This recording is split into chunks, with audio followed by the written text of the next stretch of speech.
I'll call this Tuesday, September 22nd, 2020 meeting of the Board of Supervisors to order. This is a special meeting of the Board of Supervisors, and we have two items on the agenda today that we'll be dealing with. In order to get started, let me ask the clerk to go ahead and say whatever he needs to say and then call the roll. Thank you, Chairman Cox. Before I call the roll, I would like to note for the record that all 5 supervisors are participating via teleconference. As such, all votes will be handled by a roll call vote. Additionally, before we begin, any members of the public that wish to provide oral testimony during today's meeting, please review the instructions posted on the Clerk of the Board's webpage. I'll remind members of the public that have requested to speak to wait to dial into the meeting until the item is called. With that, I'll now call the roll. Supervisor Jacob? Here. Supervisor Gaspar? Present. Supervisor Fletcher? Here. Vice Chairman Desmond? Here. Chairman Cox? Here. The first item on our agenda today is to receive an update on the City of La Mesa City Council special meeting, which was held yesterday, related to the County of San Diego's home key application to the state of California. This item was an item that we took action on last week, but we wanted to provide an opportunity to get feedback from the City Council in La Mesa.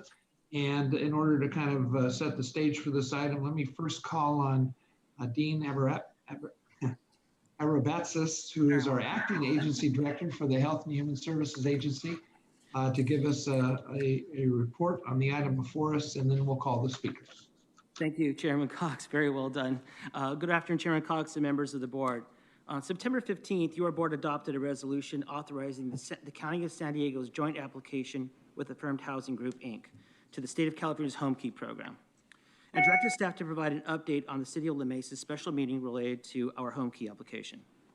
The Home Key Program addresses the critical need to provide housing and supportive services to people experiencing homelessness. As soon as Project Home Key was announced by the state, our housing and community development team looked across the county to find a suitable location that can meet community needs, and that is available for purchase and development within the required time frame. Several locations were considered, however, only one proved viable. The application we submitted to the state was for a location in La Mesa that meets all criteria. It is for the acquisition and rehabilitation of Holiday Inn located in the city of La Mesa. In addition to the property itself, this housing project includes wraparound case management services for all residents, as well as security 24/7. Although this project would allow for the housing of homeless from elsewhere in the county, including the unincorporated areas, La Mesa residents who are currently experiencing homelessness or at risk of homelessness will receive priority for this housing. One of the concerns raised about our application is the very, very short time frame given to the City of La Mesa for consideration and vetting of this proposal. We acknowledge the timeline for this project is compressed and on a much faster trajectory than what any of us are accustomed to or prefer. Project Home Key is funded by Federal CARES Act dollars as part of the efforts to fight COVID-19, and as such, the times to acquire and inhabit the property as set forth by the state are extremely short, as these dollars must be spent by December 30th. Once we were certain that the Holiday Inn was a viable option, the county reached out to the City of La Mesa. It's been 6 weeks ago since the county and the developer communicated with the City of La Mesa to discuss this proposal. In fact, we have an email from the La Mesa City Council member dated August 12th noting support for the development and its alignment with the City of La Mesa's own recently approved homeless plan. From our experience in providing similar supportive housing services, when homeless individuals are off the streets, public safety sees a reduced workload and costs associated with responding to those in need. Timeline, thank you. This slide depicts the condensed timeline prescribed by the state and the events that led to the county submission of a Home Key Program application. The state opened the notice of funding availability on July 22nd. Following this announcement, the county evaluated potential development opportunities that could fit within the guidelines of the Home Key Program. On July 30th, Affirmed Housing Group notified the county of the La Mesa Holiday Inn as a potential development. Once notified by Affirmed on the potential site in La Mesa, the county conducted a due diligence review, which included assessing the appraisal, conducting a financial feasibility review, reviewing property characteristics, and preparing an application. On August 11th, the county determined the Holiday Inn in La Mesa as a viable development opportunity for a Home Key Program application and reached out to the City of La Mesa. On August 12th, the county notified the City of La Mesa of the intent to apply for state funding. It's worth noting that during this time period, August 11th, the La Mesa City Council met with their city's Citizen Task Force on Homelessness and approved the recommendations for their plan for addressing homelessness. The City Council voted to approve the plan that includes partnership opportunities for increasing housing. That plan specifically calls out includes pursuing partnerships with neighboring jurisdictions, including the County of San Diego, to build, rehabilitate, or create permanent, supportive, and bridge housing options to address homelessness. The county and Affirmed Housing submitted an application for home key funding on August 13th to meet the priority application deadline. On September 15th, the county requested and received authorization from the Board of Supervisors to adopt a resolution for the application. Last night, on September 21st, the City of La Mesa held a special council meeting to consider the county's home key proposal. County and Affirmed Housing presented information on the program, application period, and development details. The City Council, at the conclusion of the meeting, respectfully requested the Board of Supervisors to withdraw its application for the project. Shortly, you will hear from the Mayor of La Mesa on their concerns, I believe. And now I will turn the presentation over to David Estrella, Director of Housing and Community Development Services, and representatives from the Affirmed Housing to provide a bit more detail on the project. David? Thank you, Dean. Good afternoon. As Dean mentioned, the state's $600 million home key program had a short application window with an August 13th deadline. And since this includes CARES Act funding, it must be spent by December 30th, 2020. Eligible applicants for the home key program include counties, cities, and other public agencies. The county partnered with Affirmed Housing Group and submitted an application for acquisition of an existing hotel in La Mesa on August 13th. The property will be owned and operated by the Affirmed Housing Group. The County of San Diego will provide funding for the acquisition and rehabilitation of the property and work with Affirmed to ensure the ongoing compliance of the property through a 55-year affordability period. Next slide, please. On this map, you can see the development's location. The address is 8000 Parkway Drive, circled in red. This particular location in La Mesa is in a high-resource, high-opportunity area with amenities such as a nearby bus station, Kaiser Medical Offices, a Vons Supermarket, Costco Pharmacy, La Mesa Public Library, and Sharp Grossmont Hospital. HCDS staff received notice that this 141-unit hotel was for sale on July 23rd via County General Services. This property was available for sale. I'd like to confirm that. If awarded, home key funding for this hotel will be acquired and used at first as interim housing and then converted to permanent supportive housing for homeless and those at risk of homelessness impacted by COVID-19. Following acquisition of the property, the units must be available and occupied within 90 days. The rehabilitation and conversion of units to permanent housing will begin within 18 to 24 months after acquiring the hotel and will be done on a rolling basis so as to not displace any households residing at the property during the interim housing phase. The total project cost is $36 million and will be leveraged by the county with over $21 million. That $21 million includes $19 million from the home key program and over $2.5 million from the County of San Diego.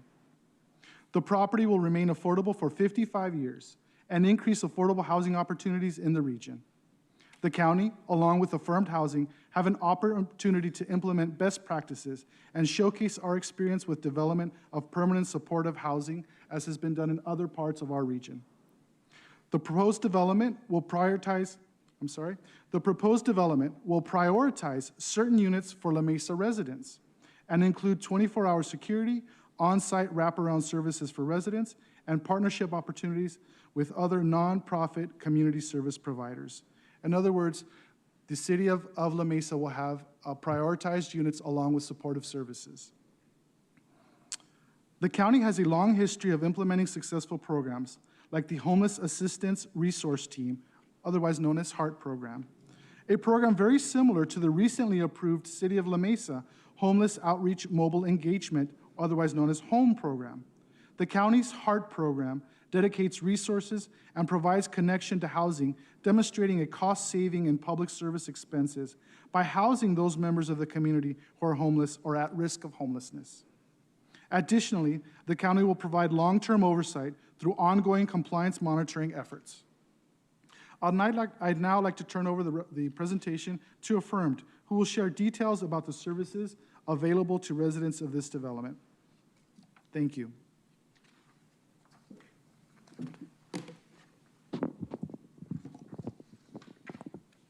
Good afternoon. I'm Jimmy Silverwood. I'm the Executive Vice President with Affirmed Housing. Next slide. So a little bit about Affirmed Housing. We're a San Diego-based affordable housing developer with close to 30 years of experience serving Californians. We've completed over 50 communities across the state with nearly 4,500 apartments completed to date. We have currently over 600 supportive housing apartments currently in operations throughout California. In addition, we have over 400 supportive housing apartments currently under construction in California.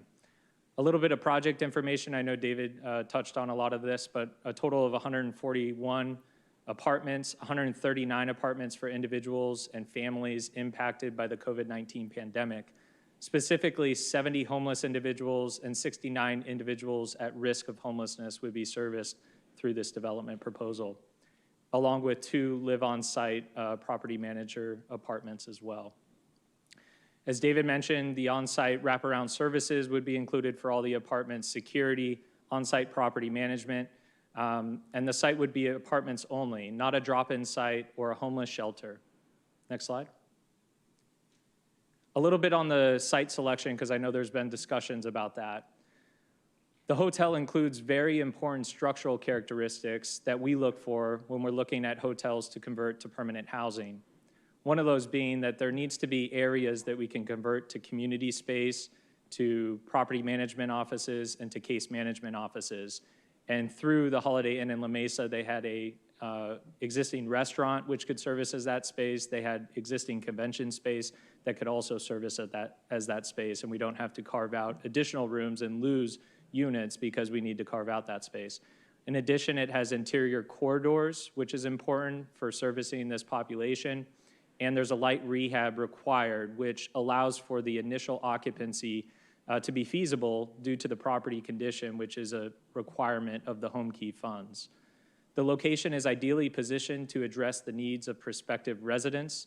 As David mentioned, many healthcare facilities nearby, Family Health Centers of San Diego, San Ysidro Health, Sharp Grossmont Hospital, walking distance to various public transit options, the bus stop that takes you to the trolley, nearby various amenities, parks, shopping, grocery stores, restaurants.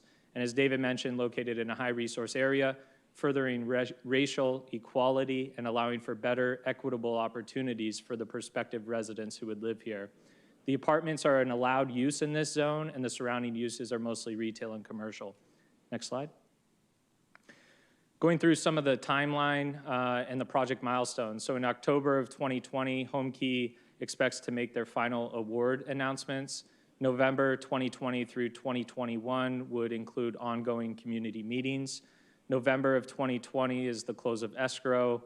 January of 2021, initial occupancy with 60% occupancy to occur in February of 2021 and 90% occupancy in June of 2021. We would go forward and apply for tax credits and bonds to convert the hotel into permanent housing in the 3rd and 4th quarter of 2021. The rehab would be anticipated to take place between January of 2022 to October of 2022. And the vision is for all of the folks who move in during the interim to be served through the permanent housing portion of the project as well, with an on-site rehab taking place while folks remain housed. Services, property management, and security would all remain the same. Now I'm going to turn it over to Heather Pollack, our Director of Supportive Housing, to go through the services.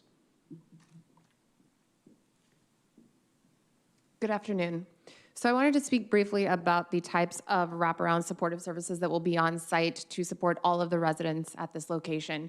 For this 4070 formerly homeless residents, there will be extensive case management provided by, we're thinking at this point, 2 different service providers, as well as basic housing retention skills, things like unit maintenance, upkeep, cooking, life skills, laundry, recovery programs, substance abuse programs, money management, as well as budgeting and financial stability courses, job training assistance, food distributions, wellness and health education, as well as transportation to off-site services and appointments.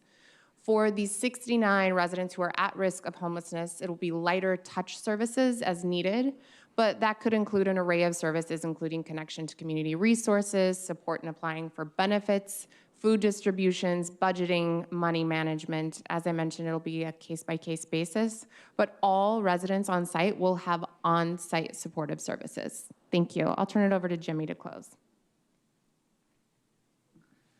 Just a few comments in closing. So we understand this program is an abbreviated timeline. We understand this is a new program, but supportive housing is what affirmed housing does up and down the state of California, and we've done it close to 30 years. We also know that local jurisdictions and elected officials always ask for faster, better, quicker affordable housing and permanent supportive housing, and that's what we're providing here with this proposal. Thank you. This concludes our presentation. We're here for any questions or any other comments that are needed, and I believe there is another, well, I'll defer. Okay, I think we have a couple of speakers. I just had a couple of real quick questions. How old is this development, Holiday Inn? I believe it was built in the 80s, Supervisor, 1980s. Okay. And if this property was, obviously it's for sale. If somebody else purchased this property and wanted to convert it into apartments, I think you indicated in your report that it by right could be done. It's our understanding, Supervisor, this is David. It's our understanding, Supervisor, that it would go through a city process, but it would be an existing non-conforming use and eligible for housing. Okay. And then the last question I have is, well, maybe it's a couple of questions related to it. Would this site, if it was turned into the home key program, would this inure to the benefit of the city of La Mesa for their regional, the RENA allocation from SANDAC? Yes, Supervisor. These units as permanent units would count towards the city of La Mesa's RENA requirement. So beginning in the interim phase, at this initial phase, there would be units that would be prioritized for residents, homeless individuals in the city of La Mesa. And then in the permanent phase, all of 141 of these units would count towards La Mesa's RENA score. Well, is it really 141 residential units or 139? It's 141 total, Supervisor. 139 units are used for residents, and there's manager units. So do the manager units count as for RENA? The total number of units that are used for residents would count towards it. If manager units are set aside, those would not count then, Supervisor. Okay, so it'd be 139. Do we know, just out of curiosity, where La Mesa is in regards to their, what their allocation is for this next time period? Supervisor, I defer to the city of La Mesa, but I believe we do have some numbers. Affirmed can answer to that. Okay. I believe it was 430 either VLI or ELI units that we had gathered. And what is BLI versus ELI? A very low income versus extremely low income. And I can't remember, it was in our presentation last night with the city. It was either, Okay. these units would all go towards that 430 unit requirement by the state. Okay, and just for the record, how many, in the latest point in time count, what was the homeless count in La Mesa? 52. Okay, thank you. Are there any other questions of the staff? Yes, Yeah, Supervisor Mr. Desmond. Let me call on Supervisor Jacob first, and then Supervisor Desmond. Thank you, Mr. Chairman. I heard in the staff report that the city of La Mesa was notified on August 12th. Is that correct? Yes, that is correct. And can you tell me a little more how the communication transpired between the county and the city of La Mesa? Was that in a letter, an email? Was it a personal communication? And if it was a personal communication, who communicated with whom? Supervisor, this is David Estrella. Thank you for your question.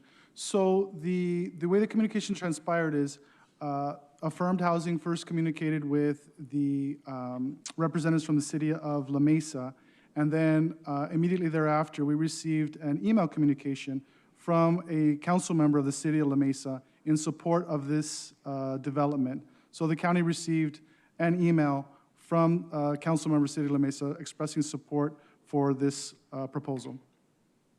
And I'd like to know names. So from the county, who did the communication, and then to whom at the city of La Mesa? So representative from Affirmed, I believe, was Jeff, I forget his last name, Jeff Engren, to city of La Mesa. And then in response, coming back. No. Who in the city of La Mesa received the communication on the notification on August 12th? I believe it was Colin Parent, Supervisor. So only one person was sent the communication on this project? On that particular day, yes. The following day, we received an email back from Colin Parent to the county, and then I communicated with city manager of La Mesa, expressing to them that we would be submitting a presentation. And when was that? Proposal. The following day, Supervisor, immediately before the submission of the application. Did we receive any communication back from the city manager or any of the other council members or mayor? What the city manager had expressed to us was that we could, if we would please keep him informed of any critical stages following the application process, so as to let him know as things evolved in development of the proposal and, well, in response from the state to our proposal. That was the commitment made to the city of La Mesa. Thank you. Supervisor Desmond? Thank you, Mr. Chair. Appreciate it. I just have a question. I understood or I heard that La Mesa, we would be prioritizing, or the manager would be prioritizing units for La Mesa homeless and the La Mesa needs. Is there a number associated with that prioritization? Are you going to, prioritize 50 units or 50 housing units or what? So, Supervisor, that has not been finalized, and typically, these type of developments is negotiated between the funding entities and the host city. It's usually commensurate with the investment from each funding entity. In this case, because it's such a unique program and the timeline is such a compressed timeline, of course, the county is very open to working with the city of La Mesa to prioritize an appropriate number of units, and I believe that it makes sense that those units be comparable to what's some percentage of the number of homeless individuals in the city of La Mesa, but that has not been finalized. Well, I'm just curious if that's something we might be able to put, if there's a motion today, 50 units or something like that. Is that something, I understand you want to negotiate further, but to me, I don't know, that would be fair. The other thing is, I noticed that the wraparound services extensive case management, job training, food distribution, transportation to and from, and life skills. Does every resident, are they required to participate in all of these activities? If they say, no, forget it, I just want a place to live, I'm not going to participate in any of these programs here at all, leave me alone. So is there any requirement that the residents have to participate, or can they just walk? So, Supervisor, this development will be developed with a housing first model. Residents are not required to accept services as a condition of living in the units. However, the program design is for a relationship to be developed with each one of the residents and provide services commensurate with their needs. The experience of the developer is critical in achieving those goals, and it's been demonstrated in various developments and various projects across our region and across the country, that the investment of time that supportive service providers invest in each resident nets good results in residents being willing to participate and live there and then develop their goals and achieve those goals. And Supervisor, this is Tom Montgomery. I just wanted to make one thing, clarify one thing. You had mentioned a motion. There does not need to be a motion today for this project if the board wants to continue on since you've already approved the project. There doesn't have to be a motion. If you want to make changes to that, obviously there'd have to be a motion. But at this point, the project has already been approved, and this is just a report back, so not necessarily that you have to have a motion. I guess I was confused when we voted last time. I thought we were just accepting the money and not approving the project until we heard from La Mesa. That was my understanding, but okay. All right, I got a few more questions. I'll wait until we hear from the other people, but I guess I'm a little bit concerned that people don't have to participate, and the fact that it's a housing first, to me, implies they could still be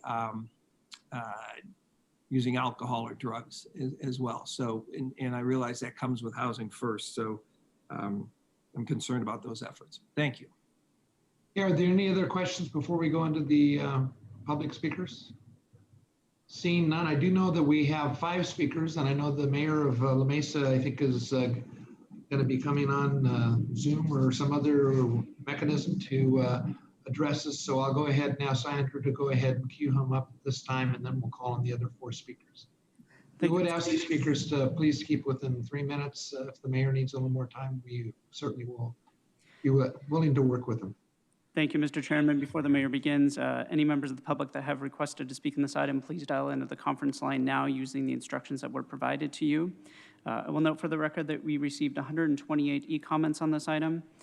We do have 2 callers on the line, 3 callers, including the mayor, ready to address the board. Be calling the speakers by the last 4 digits of their phone number. You'll hear a notification that your call has been unmuted, and then the callers will need to press *6 to unmute your phone. Each caller will be asked to state their name for the record, and as the chairman indicated, you'll have 3 minutes to address the board.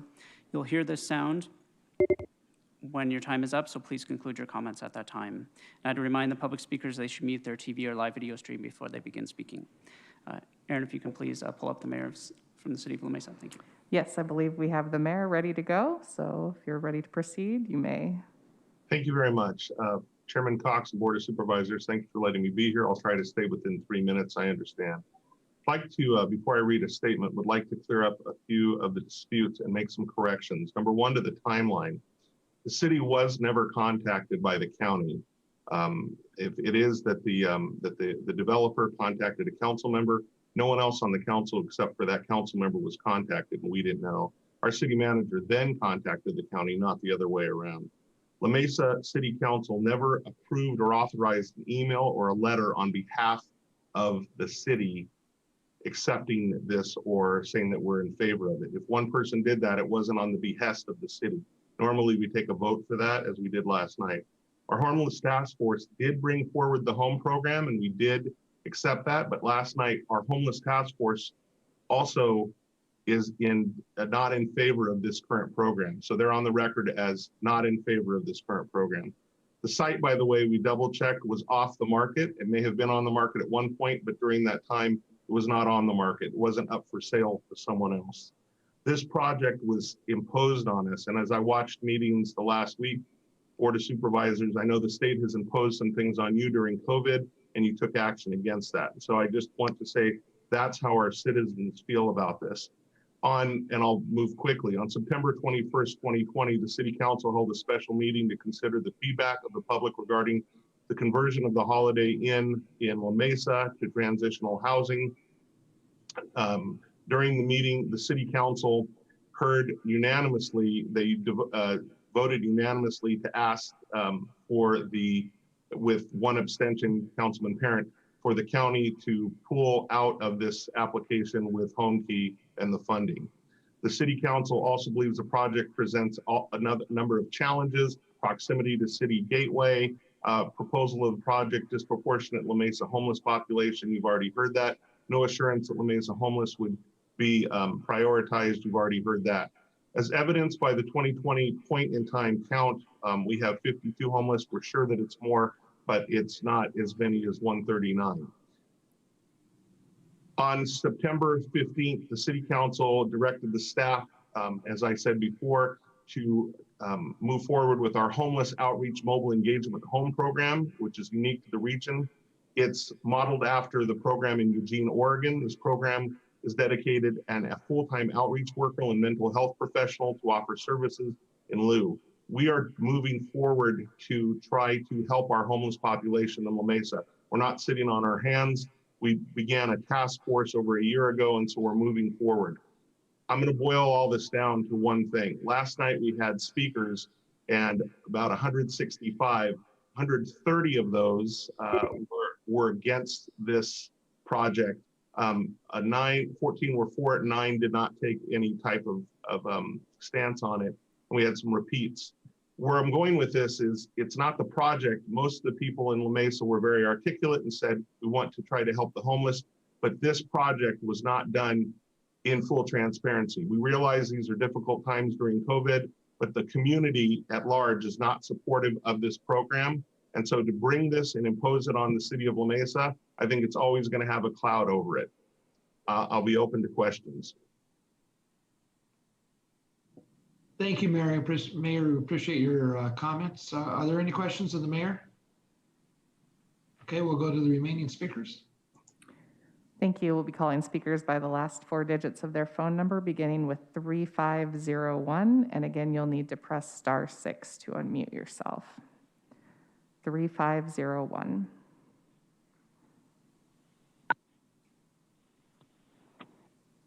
Good afternoon. My name is Ernie Valdez. I'm a resident of La Mesa on Soper Lane for over 20 years. I am not in favor of this proposal.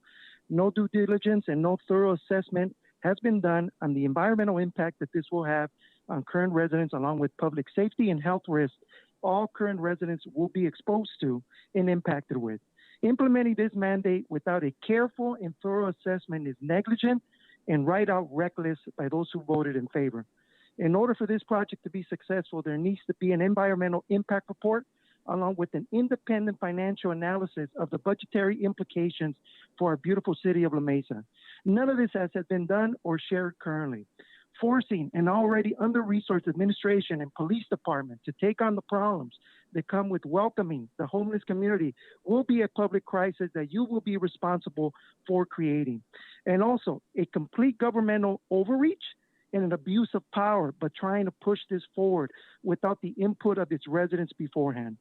Fundamental to any consideration of new county project is the recognition that the citizens can actively participate in shaping our city. This fundamental principle that you should be upholding has been completely ignored by those in favor of this proposal and obviously by Colin Parent. You all were elected by the people and not by a developer or the homeless. How about listening to the voice of the current city residents first before deciding to impose your authority on our beautiful city? For those that voted against, thank you for upholding your civic duty to the people you represent. For those that voted in favor and for Colin Parent, it's time to look in the mirror and ask yourself if you have enough information to support this effort. If it was me in your shoes, I would question it. If I am Colin Parent's shoes, I would resign immediately from my position. Please leave out any monetary or political gain that pushed you forward in favor of doing this and focus on the people residing in La Mesa. Also, I urge you to examine how this specific location was chosen. The developer and Mr. Estrella stated yesterday that no other option was looked at. I asked this to be investigated as to who was involved with picking this location, since it was explained that this property yesterday was never up for sale. And for the 3 that voted in favor, I ask you to reconsider. Why weren't your housing locations looked for in your cities? I asked for this proposal to be withdrawn immediately and pass vote rescinded as well due to the severe lack of acknowledgement of the residents of La Mesa. And once again, based on what I heard, what Colin Parent did to our city, I would immediately put my resignation paper tomorrow for not representing the people that elected him. Thank you. Thank you. Our next caller is 0460.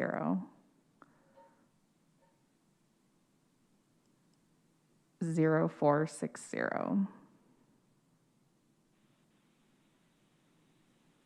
Hi, my name is Debbie Fountain. Can you hear me? Yes, we can hear you. Oh, okay, thanks so much. Just want to make sure I was unmuted.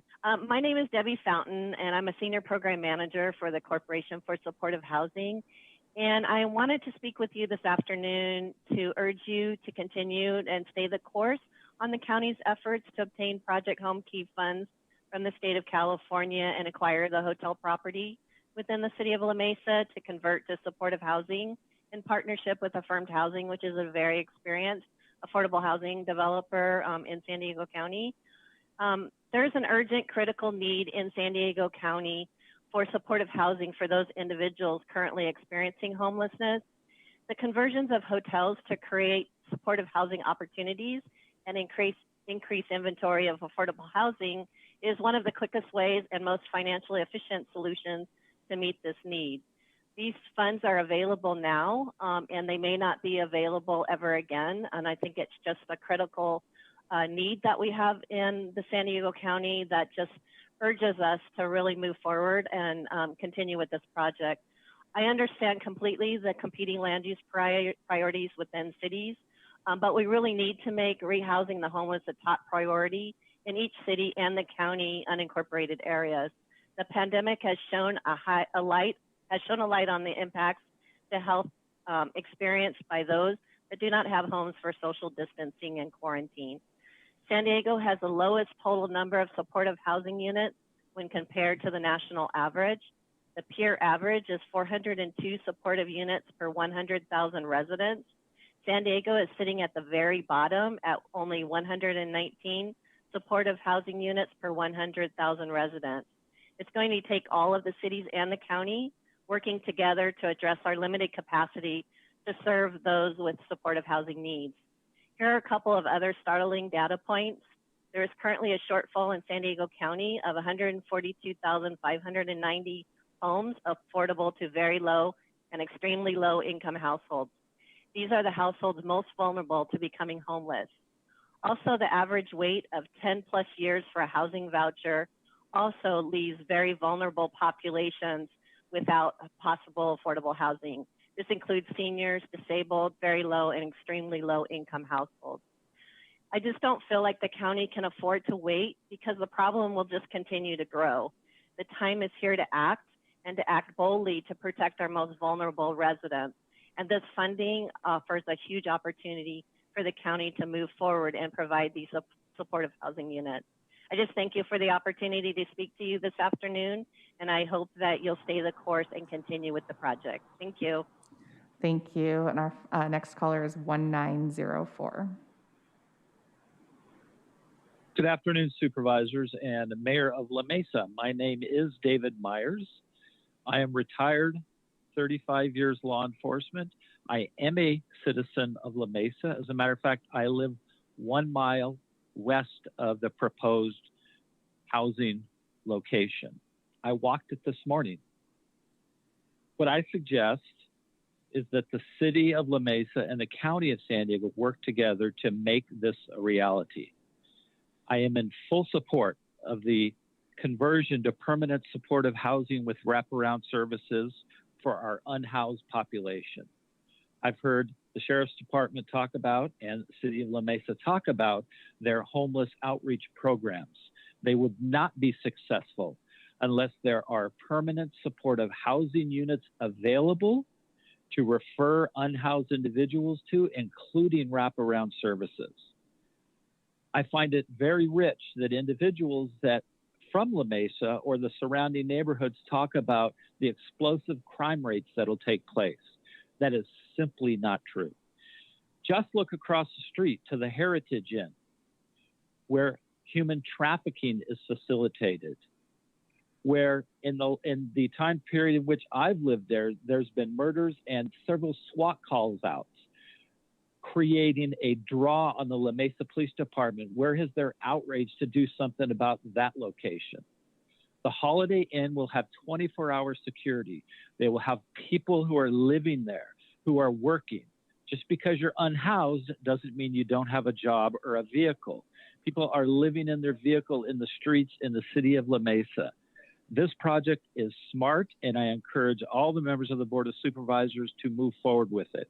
And addressing Supervisor Desmond's request to mandate individuals who are housed now in permanent supportive housing, I find it rich coming from somebody that doesn't advocate wearing masks. Please support this project. Thank you. And that concludes public testimony on this item, Chairman Cox. Mr. Chairman, if I may. Appreciate the input from members of the public, and I know that Supervisor Jacob, you wanted to go ahead and speak first. I do, thank you. I have a couple of questions of the mayor, if I may. And you, Mr. Chairman, asked this question earlier of county staff, but if someone else were to buy this property and they wanted to convert it into permanent housing, which would, as I understand, the city would lose about $500,000 a year in the TOT revenue. Is there a process the city would have to go through that could avoid that from happening? Or do you know? No, we don't have a process, and that was one of the questions that we asked of the Home Keep program regarding would there be any compensation for this? And the answer was when one hotel closes, people that normally go to that hotel will be spread out to the other hotels, and that we would be able to recoup that. We don't feel that that's a viable option because this is, out of the 6 hotels, this is one of our nicest hotels, motels, I should say. So no, we would not be able to recoup that. And that wasn't our primary concern. It was more the residents felt that this happened without the due diligence that it should have, even though that this money is there. And one last thing, I know I'm answering, but because this is an unusual time, there weren't answers to what the state would be able to give us maybe more latitude to find something in the unincorporated area, because that's what this was intended to do, not incorporated. No, my question was if somebody else bought the property, not through Home Key, if somebody else bought the property, would there be for permanent housing, would there be any way the city council could prevent that? Very doubtful. Once it converts from, we don't receive the TOT once it's not within that designation. Yeah, okay. Just wanted to clarify. I know the chairman asked that earlier. And now to county staff, a couple of questions. A lot has been talked about the wraparound services, and the county has been doing a really good job with that. But with this particular project, is there any requirement that the homeless residents that would be living here would have to partake of these services, or is it voluntary? Supervisor will defer to Affirmed Housing to respond to that. Thank you for the question. So it isn't mandatory. That's not allowed in the Housing First model. However, that being said, I just want to point out that of our 7 permanent supportive housing locations that are currently in operations for a minimum of a year or longer, we have about 90% of our residents who are engaging in both case management as well as supportive services. So there is a really high involvement of residents who elect to utilize those services, even though they're not mandatory. So have you done any of that in San Diego then, where 90% have been a participant in the services? Correct. And at our San Diego locations, some of those numbers are even higher. That 90% is an average across all of those 7. But then why not require it? It's not allowed under the Housing First model. I see. And this is under the Housing First model. So yeah, I have some philosophical reasons for having a problem with Housing First. I think if we're gonna provide taxpayer money for people to get off the street, then we should be able, on the other hand, to require that they participate in whatever services are available. And there's no guarantee there, and that does trouble me. And believe me, I just got off a phone call with Spring Valley folks, and there's no question we have a real need for housing for the homeless, affordable housing, and permanent housing. The problem, and I articulated this at our last meeting, that I have with this is that there's been a rush to judgment here. And the process, in my opinion, is very flawed. I know some of the other projects that we've dealt with on this, it's not without controversy, but there's been quite a lengthy process. And I remember one recently in the city of San Diego. But yet it went through the process, and residents and the city elected officials had a chance to hear full transparency in the hearing process. That has not happened here. And I understand the timeline. And I also understand that if we don't do this, that we're going to lose the money. Well, frankly, I, for one, don't feel it's worth the money to impose a project like on the city of La Mesa, where the elected officials now have voted. They don't want it. Most of the people that I've heard from and have been email and texting in don't want it. And I have a very, very difficult time with the process with this particular type of development, that it won't go through a process either. That troubles me. Any other process would have to go through a discretionary review process, invite public review. It would go through the California Environmental Quality Act. It would go through a full process, so people would have a chance. Haste makes waste. And I don't believe continuing to move forward on this is going to gain us anything. I'm sure, and knowing the mayor and the council people, most of them in the city of La Mesa, they're pretty tenacious, and we're just setting up ourselves for a fight. And I don't think that that is good for any jurisdiction at this particular time when we're trying to work together. So my conclusion, the city doesn't want it, the people don't want it, even though we've heard from a couple.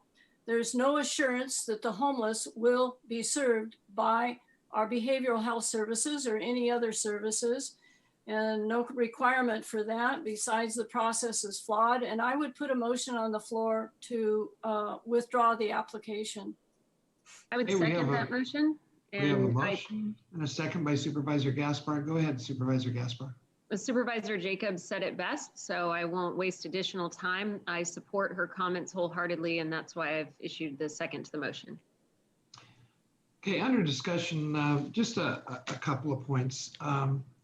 You know, I'm a former mayor also, and I know that when I was mayor of Chula Vista, we had a number of, I would say, less desirable land uses kind of placed in the city of Chula Vista, and I didn't like it as mayor. But there were higher authorities that were citing these less than desirable land uses. You know, we would all acknowledge, I think, that we have an affordable housing crisis. And with all due respect to the mayor of La Mesa and the city council, all of whom I have a great deal of respect for, I really believe that this project is something that can be put in place in this particular location. The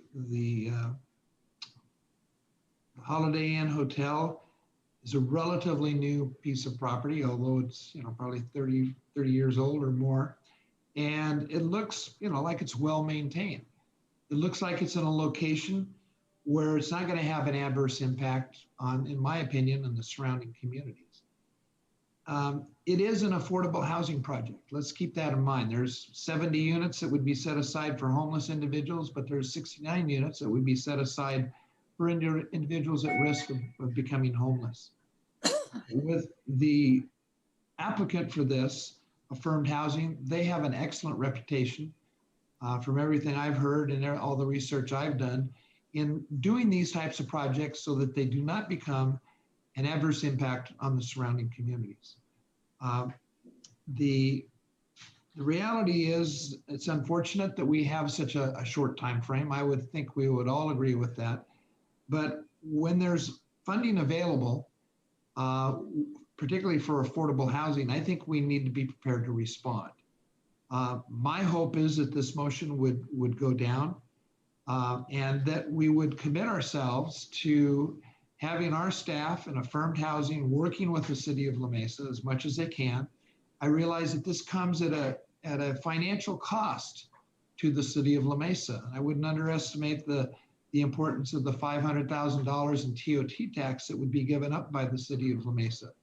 But given the fact that this property has been made available for sale, it kind of leads me to think, and then based on what we've been seeing with a lot of hotels in this region, they're not going to come back as hotels. They're going to be converted into housing.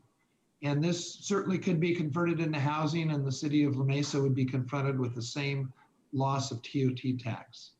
So for all of these reasons, and the fact that we have an opportunity to perhaps get a grant of 19 million. So this is not a done deal by any means. And that's why I think we still need to work with the city of La Mesa. They may go and argue against the funding.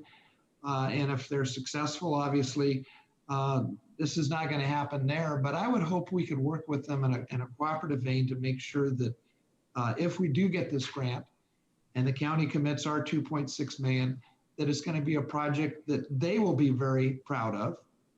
And it'll be a project that we will be very proud of.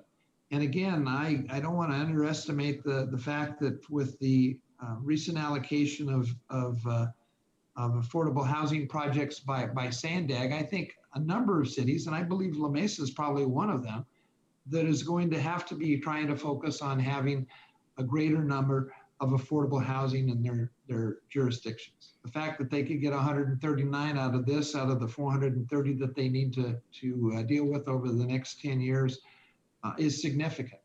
And I wouldn't underestimate the fact that, you know, based on the latest point in time count, there's 52 homeless in La Mesa that were counted. And I think we all would agree that's probably an undercount, not just in La Mesa, but throughout the county. I don't think any of us would suggest that we have a 100% accurate count. 52 of those will be given the first opportunity to move into those 70 homeless units that are being set aside. And again, there's another 69 that will be available for individuals at risk of becoming homeless. So I'm going to vote against the motion. And I have a great deal of respect for the mayor and the council in La Mesa. And I commit to you that we will continue to work with you on a project you can be proud of. Mr. Chair, if I may briefly. Thank you, Mr. Chair. Look, we have a real problem with homelessness, and it is sustained and it is ongoing, and we know that the only solution to it is housing. Shelter solves sleep, housing solves homelessness. We also know that when it comes to confronting the problem of homelessness, we have a real problem of where do the resources and dollars come from to confront the problem. And you know, we can avoid confronting the problem, but that does not let you off the hook for avoiding the impact of the problem. And so if you don't get people off the streets, then you are going to deal with them coming into your public safety system, coming into your emergency room systems, coming into your 911 calls, the behavioral health issues, the mental health issues, which has a significant cost. And so it's always a challenge to figure out how do we find the money to be able to put these things together. And so we're sitting here looking at $36 million of money, $19 million from the state of California, $2.6 million from the county of San Diego, $14 million from the developer to take a substantive step forward in trying to tackle what is a very real problem. And the impact of that will be there if you don't take this action. So we always judge the pain associated with the action without viewing it in the context of the pain and cost associated with not taking the action. And I get the process. I get it's not ideal, but when it is the normal process, then the complaint is always, why does it take years and years and years? And why is there no funding available? And why is the state not giving? And why is the county not giving? And why is this? And even when you go through that, you have the exact same objections from residents, because everyone wants you to solve homelessness as long as you don't solve it anywhere near anyone. And so you're caught in this situation where we never actually do anything. And then we wonder why it never gets any better. And so here we have an imperfect solution, but every solution is imperfect. I've been involved in a lot. My district includes the heart of the urban core of San Diego. I've been a part of a lot of siting services and behavioral health units and mental health units and drug treatment units and affordable housing and homeless and shelters. And it's never easy. And the public never wants it. They want it as if there's like some magic planet out there where it can all be solved. But yet we see the impacts of it every single day in our neighborhood. And as long as the solution is not anywhere near that, but that's just not a viable option. And so I get it's not ideal and it's not perfect. And it wasn't ideal for the city. The city of San Diego did not have a vote on this. The city council didn't have a vote on this. They moved quickly to come together and put it in an application. The motel industry is changing, and that's why a lot of these folks are selling. If they thought they had a vibrant, profitable future in the coming years, then they wouldn't be selling it. And so I feel for the folks in La Mesa who are having to deal with constituents who say, you know, and rarely do people say no.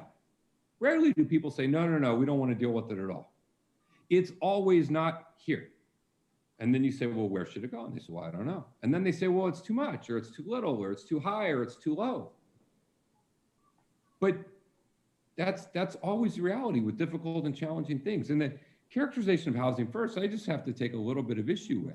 You were just told more than 90% of the people get case management, drug treatment, mental health services. I'm guessing that is significantly higher than if we leave them on the street.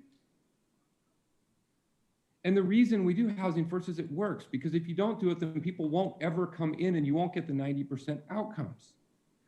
And so, you know, again, it's not easy. It's never easy. It's never easy. But here you have $36 million being provided to provide affordable housing, on-site security, case services, walking distance to medical appointments, walking distance to transit connections, with a responsible developer. This is not some fly-by-night, I just dreamt it up with my cousin kind of situation. They have done this and done this successfully in countless communities. And so, you know, I'm not suggesting that this is ideal and that this is perfect and the process was ideal at all. But I am suggesting that if we vote this down, the consequences of voting it down will not go away. And the opportunity to have someone come forward with $36 million to substantially address the problem will not come back. And so I would encourage us as a board to vote no. Mr. Chair. Go ahead. Yeah, I still have a few questions that I wanted to follow up on. And I don't know if this is for David Australia or for who, but is there any contractual relationships with strings, you know, attached that where the county, you know, can require that the operator, you know, if things aren't running well, if there's issues or problems that the city of La Mesa is facing, is there any sort of repercussions or do we have any tools to, you know, prevent those from happening or addressing them as they come up? Supervisor, this is David. Yes, we do. We do enter into contractual agreements with the provider, and restrictive covenants are recorded against the property. And the county has an ongoing responsibility for the 55 years to conduct monitoring and to ensure that the property is financially stable, that it's being maintained appropriately, and that the commitment of services is being complied with. Okay, but I guess I'm more concerned about people, you know, that are still using drugs or alcohol or, you know, out in the streets or panhandling or something like that. I'm just curious if that's how that might be addressed, because that's basically going to have to be dealt with by the La Mesa police, is what it sounds like. So, Supervisor, the first exchange is for the service providers and the whole contingent of supportive services to be there to interact with the individual as they are living their lives. I know that the discussion is about, right now, alcohol and things along those lines, but really, many of these folks are setting goals for themselves, they're continuing their education, they're receiving their services to complete all the things that are trying to make them successful. Along the way, their partner in this is the service providers and the owner of the property. And the experience that they have in putting a package together, whether it be behavioral health services or other service providers in the nearby area to help them work through that. The success rate that Affirmed Housing was referencing earlier is exactly that participants do engage in supportive services, benefit from those, and that reduces the calls to police and other city providers. Okay, the city, the mayor addressed, or somebody brought it up about the loss of TOT taxes, and you know, I don't buy into well, they're going to lose it anyway. You know, potentially they would, but is there any way to address that loss of TOT tax through any part of the agreement? Supervisor, the only way I can respond to that is the investment that's made in affordable housing and the development of affordable housing is a commitment. I'll use our own county as an example. The county just in the past year or so, 2 years, has invested over $200 million in resources to address homelessness and develop permanent affordable housing. It is an investment that's made here in the city of La Mesa. I cannot speak for them, but I can say that what's happening here is $36 million coming into the city of La Mesa, money from the county, money from the state that can be leveraged to develop housing, to counteract the investment that would have been made in other properties to develop affordable housing to meet their needs and the needs of the region. So I'll take that as a no. All right. As far as addressing the TOT, I guess you're trying to balance it out there.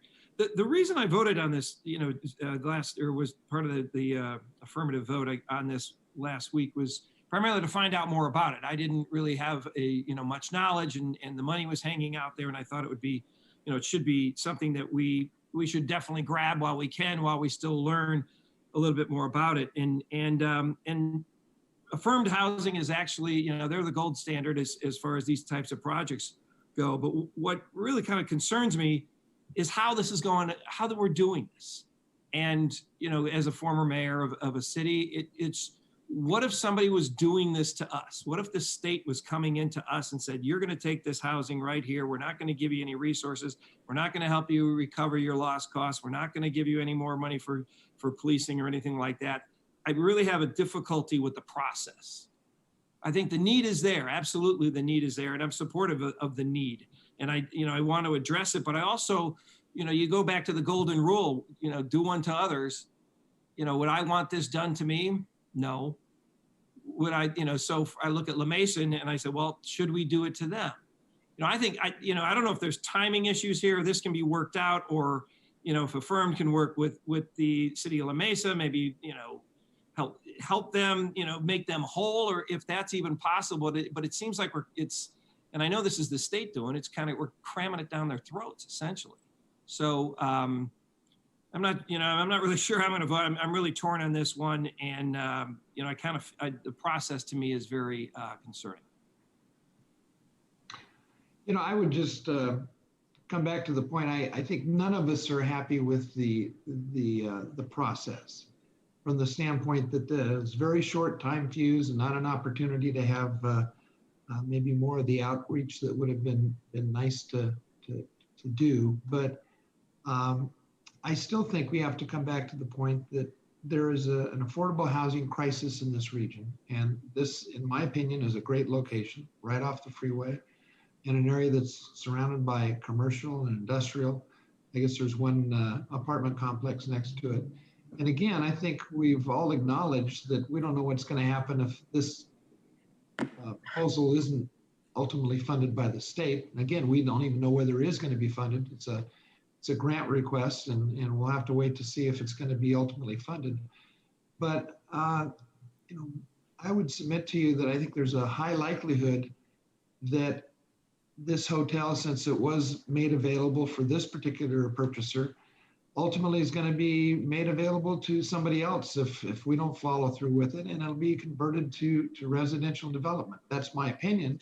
But I think if we look around, there's a lot of hotels that are not going to be surviving as a result of COVID-19.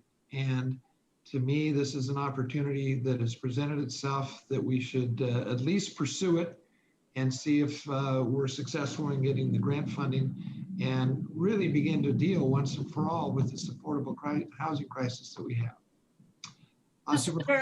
Go ahead. Mr. Chairman, just one other quick statement.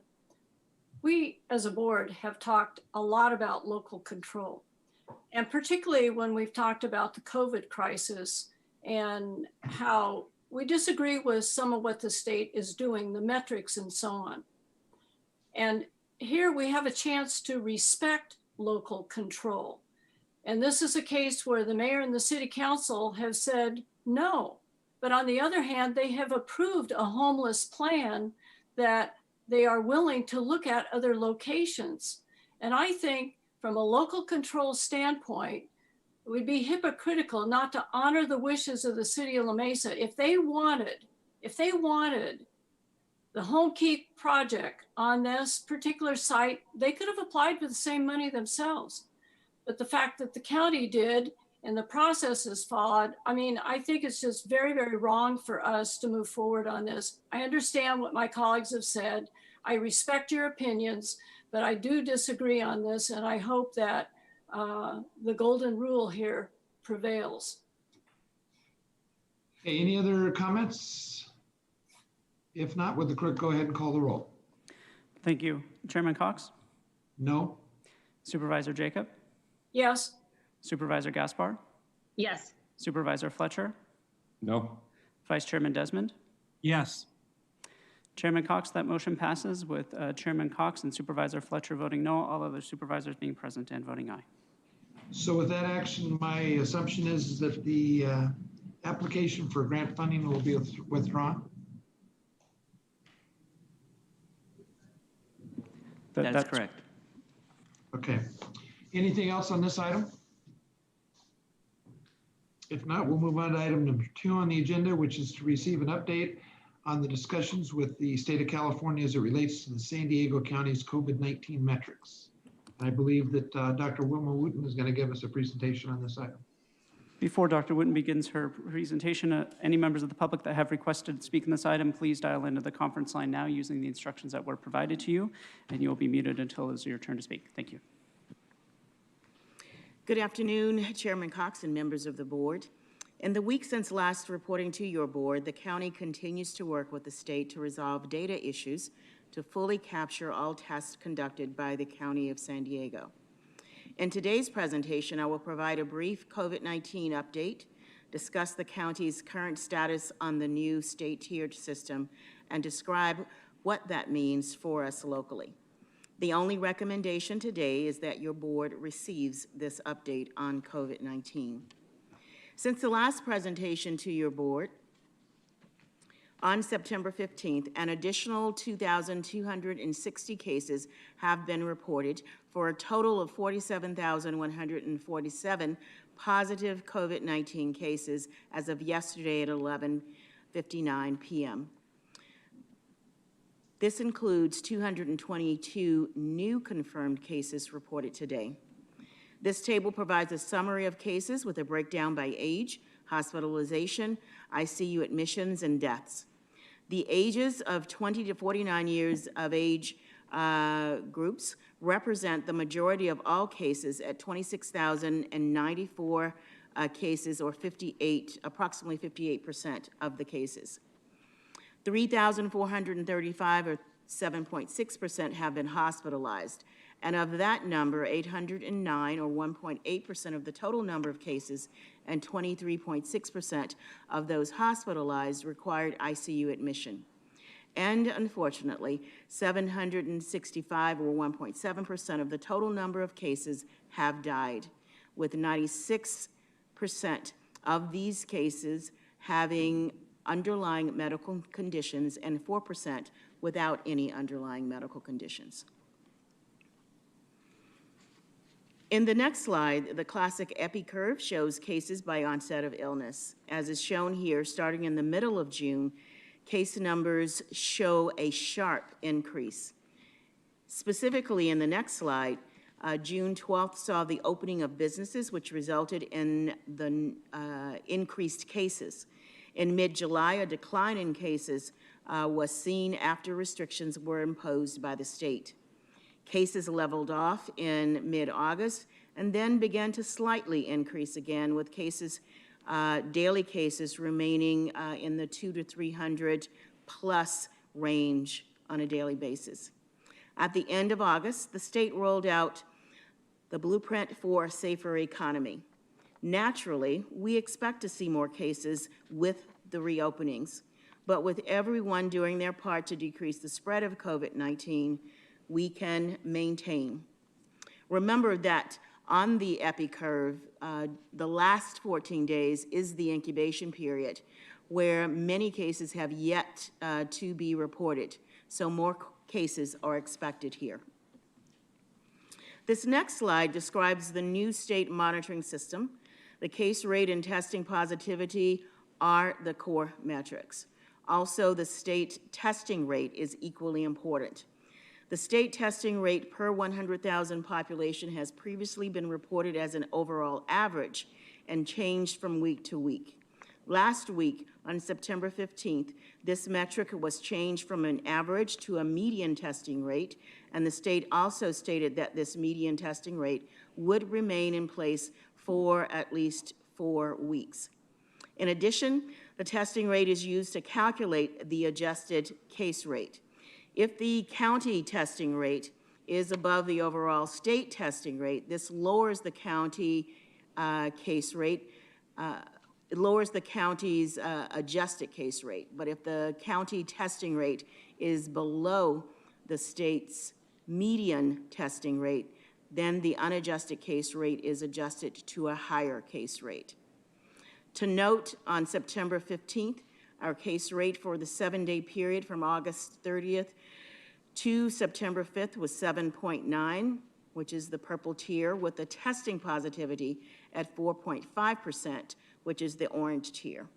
As of today, September 22nd, for the period September 6th to September 12th, San Diego County has returned to Tier 2, or the red tier. For the case rate, San Diego County's unadjusted case rate is 6.8, and the adjusted case rate is 6.9. The testing positivity continues to be in the orange tier, or Tier 3, and has decreased to 4%. With the case rate being in a more restrictive tier than the testing positivity, San Diego County is currently in Tier 2, or the red tier. There are now 2 additional counties bordering San Diego County that are also in the red tier.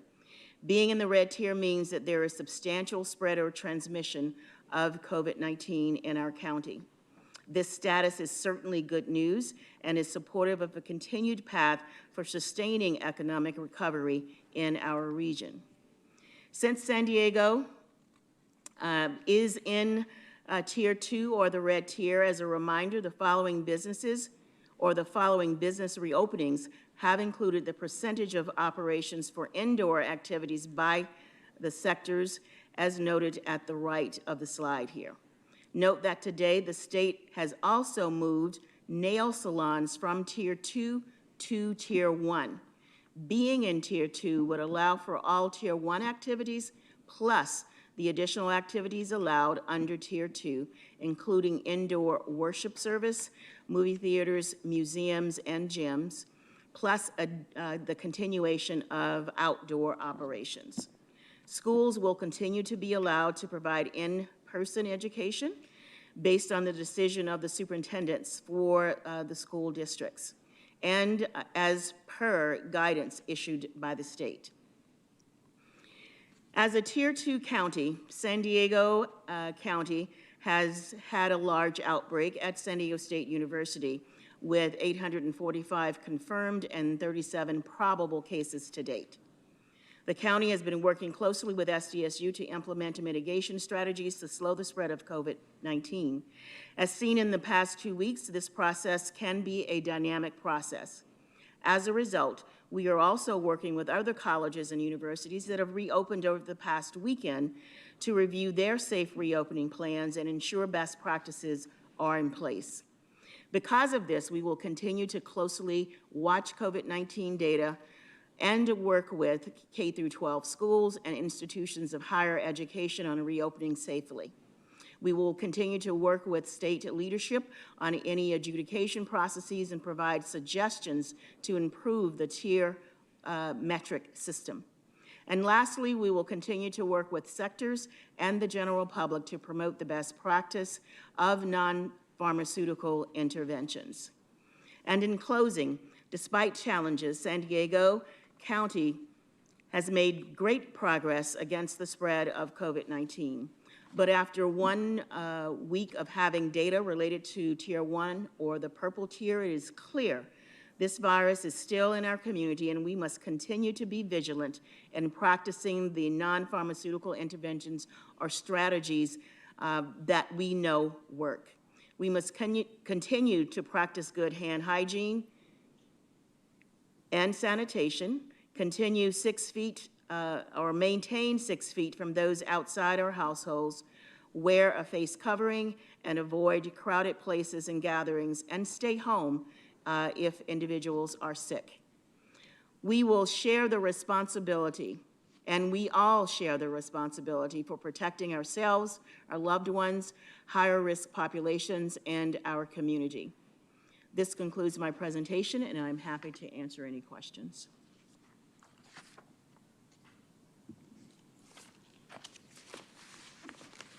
Dr. Wooten, could you go back to the slide that had the indoor operations by tier? Yes.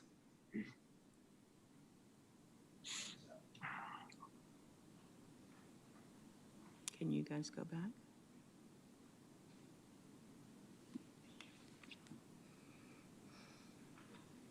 I just want to make sure that I understood this correctly, that if we went back to the purple tier, tier 1, the hair salons and barber shops would be closed? They will be open. Those are the businesses that are allowed for that tier. Okay, and then the indoor retail would be reduced to 25%, the indoor shopping centers would be reduced to 25%, and the nail salons would be allowed to continue to operate? Well, nail salons have this week were pulled from tier 2 and placed in tier 1. So that is a new sector that is currently in the purple tier. So they would be allowed to continue to, They or would be allowed, to operate? yes, to continue to operate if a county is in the purple tier. Okay, thank you very much. Appreciate that. Are there questions to staff? Yeah. Can I do a follow-up on that? I just want to make sure that the hairs in tier 1, the purple tier, hair salons and barbershops, those are open, but my understanding is in tier 1, it's only for outdoor services for hair salons and barbershops. Is that correct? No, sir, they can be open indoors. These are the businesses that are allowed to be open in the purple tier or tier 1. Before this new metric system was unveiled, barbershops and salons could operate outside already. But with the rolling out of this new tier system, they now can operate indoors. Barber shops, salons. This week, indoor nail salons were added to the purple tier list of businesses that could operate. Okay, thank you. All right, Supervisor Jacob? Thank you. Could we go back to the chart that shows our numbers, the case numbers, for a minute? I had a question on it. Well, I'll ask the question while you're pulling it up. It has to do with San Diego State University numbers. And my understanding that the cases over 800 to date have been added into our, no, not that one. The other one. The other one that shows the cases. The case rate and testing positivity? Correct. And the total tests. Yes, thank you. Thank you, Dr. Wooten. Yeah, that one. That's the one. On the case rate, so the 6.8, are the San Diego State University cases included in that number? Yes, ma'am, they are. Okay. Now let's move over to the orange column. The testing positivity percentage. Are the San Diego State numbers included in those numbers? For this week, the numbers did not make it to the calculations. That's part of our adjudication process. And we will be working with the state to ensure that all of the tests from the donor laboratory are also included in all of the tests that are captured for San Diego County. So that is a part of our adjudication process that we are currently going through. So that could affect the orange column, the testing positivity percentage, as well as the adjusted case rate? It could, but in a positive way, not a negative way. In a positive way for us or for the state? For San Diego County. Okay. Do we have any idea of what that would mean with the numbers we're seeing here? I don't know what exactly those additional tests, but it would certainly decrease the numbers that you see here, particularly, well, actually, particularly for the adjusted, the adjusted column. Yeah, because that's the number of tests, as I understand, just the total number of tests, and now they're taking the median? So the total number, so there are several factors going on here. The testing rate, the state establishes, currently they have landed on a medium rate. So if a county is below that median rate, it is going to negatively impact the case rate, the adjusted case rate. And you'll see here that our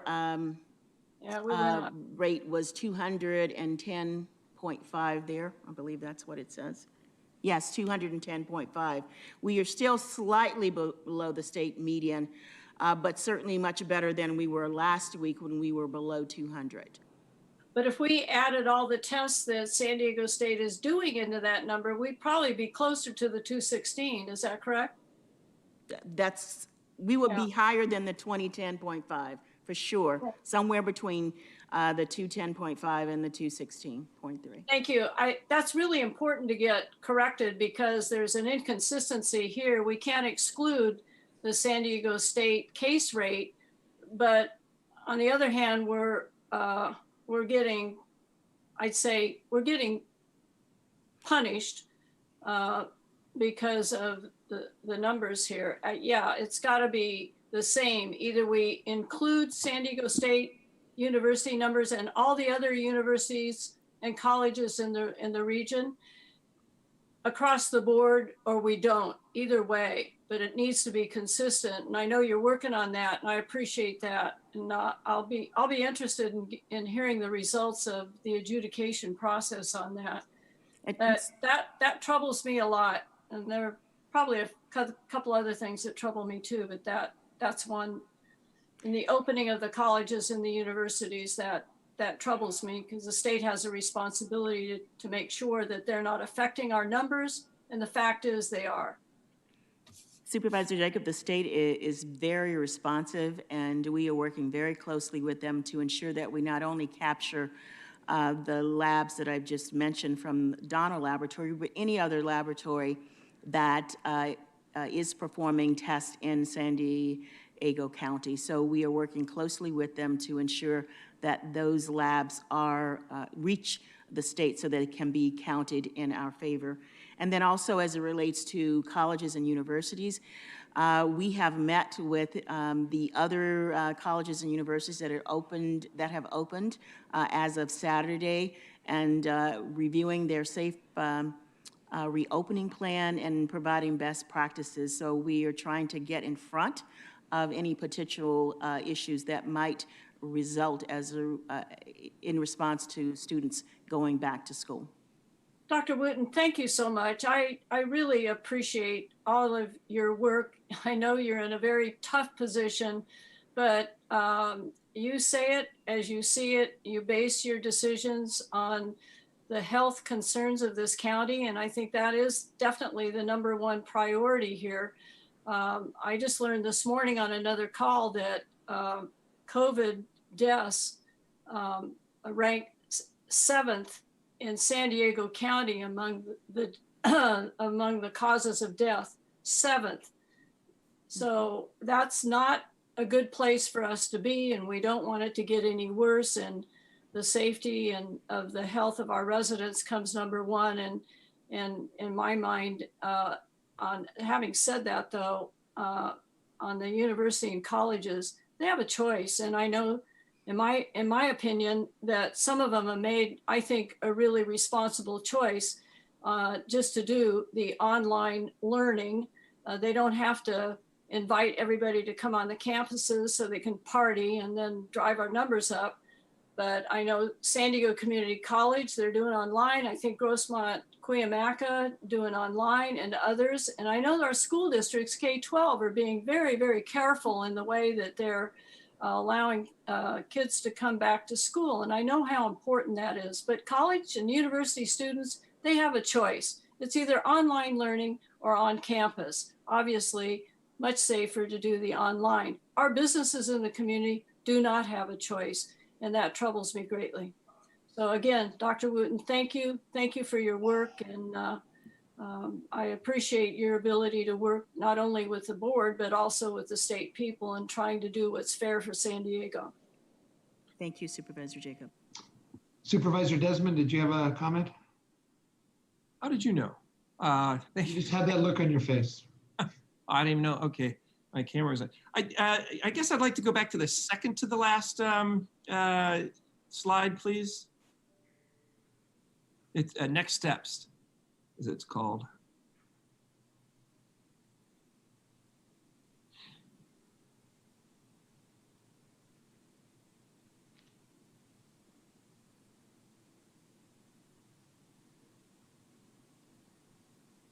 Thank you. And Dr. Wooten, I also want to express, my gratitude for you and your work and all the county staff and the HSSA department, that even though we weren't able to get rid of the San Diego State numbers, you kept us in the red. I mean, it's to your efforts, and you're going out there and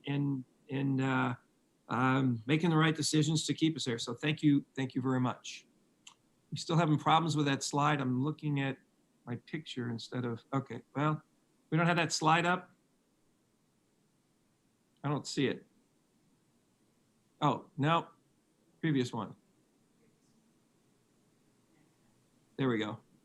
Thank you. This one on I guess it's 1, 2, 3, the fourth one down, continue to work with the state to provide suggestions in improving the tier metric system. I know we've talked about in open session, we've talked about, how our hospitalizations are doing well. This adjustment factor, came in at kind of a late point in time, and then other, special circumstances like San Diego State, but also, potentially we're going to have the Padres are entering the playoffs. So could you kind of expound on the suggestions you proposing to taking to the state, and so that we could, I don't know, the public could know what those are? Well, thank you, Supervisor Desmond. You actually did mention one of them. But on Wednesday last week, the CDC came out with core metrics, and the case rate and the testing positivity would be considered core metrics. But there could also be secondary metrics. And the ones that we have, and not just the County of San Diego, but other jurisdictions across the state, and also our professional organizations are putting their heads together to make such suggestions. So these include looking at hospitalizations and ICU admissions, if counties have been able to keep those metrics low. Also looking at contact tracing and how soon contacts can be contacted after they have been identified from the cases, and also looking at the health equity metric and seeing if that can be used positively to affect the case rate. These are suggestions that we have made and will continue to make to the state as we get through these next several weeks in improving the state's metric system. Well, how about the adjustment factor? Is that, to me, it seems like we're chasing the average. All the counties are now going to be doing as much testing as possible. And I know in some ways that could be a good thing, but it seems to kind of take our target off of those that actually, have had contact with people who, is there anything on the adjustment factor you're going to be asking? Because I think that would be, I'd like to see that abolished personally. I think that the fact that the state plays with our numbers and we don't get to know about it or hear about it is frustrating. Is it, Has there been any thought or talks about the adjustment factor by yourself or other counties as well? All of the above, Supervisor Desmond. Last week, the state made the adjustment with the adjustment factor, and they changed the state average testing rate to a median testing rate and leaving it at that level for 4 weeks. So this would be the second week, so we would have 2 more weeks with that current median testing rate. We have made the suggestions to use these other factors where we are doing well. Again, hospitalization capacity, ICU admissions, contact tracing, and our health equity activities in terms of accessibility of testing in those communities where people need to be tested. Those are suggestions that, again, we've made and we will continue to make and work with the state and offer these suggestions to improve the state's metric system. Well, thank you very much, and I appreciate your efforts on that. I just kind of wanted the public to know what it is we're looking at and what we're trying to do. And really this comes, I guess back down to, and this is more for our chair, local control. And, I know we've sent letters in the past for local control. We discussed it today and some of us voted on, more strongly or felt more heavily about local control. I would love to send another letter, from, our board, from our chair to get, once again, ask for local control from the state. To me, if you don't keep knocking at the door, it's never going to open. So I don't know, Mr. Chair, you got any thoughts on that?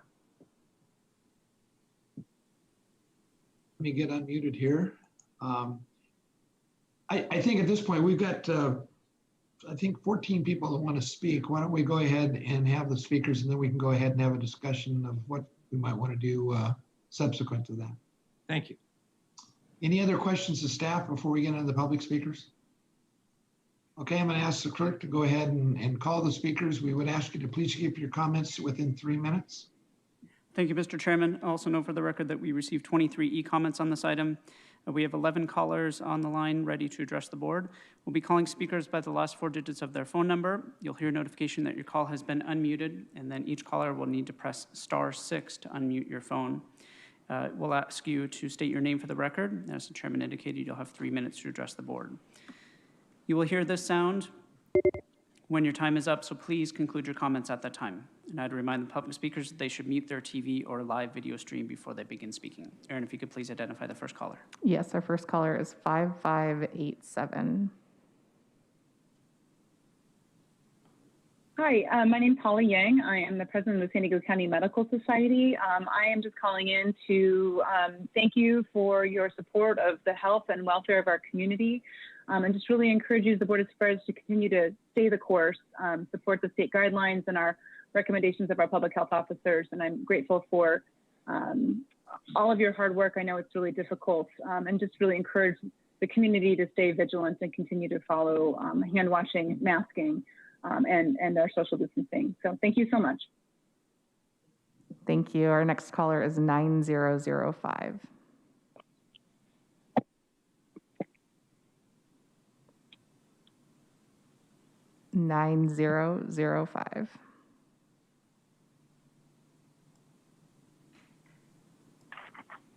Yeah, my name is Mike Johnson. I'm a member of the Professional Association of California Tattooers. We've been kind of reaching out to different members of government and officials to try to see if, we could get exemptions to some of these closures, considering that the level that we use protective equipment that we use on a regular basis, it's far above what, the general public that in all these locations that have been allowed to stay open this entire time, the tattoo shops were lumped in with just basically all these other, concert venues, and they were closed and weren't allowed to open until after restaurants and other locations where they've actually had outbreaks. So it kind of seems like there's not a really fair or equitable way that they're choosing who opens and who closes.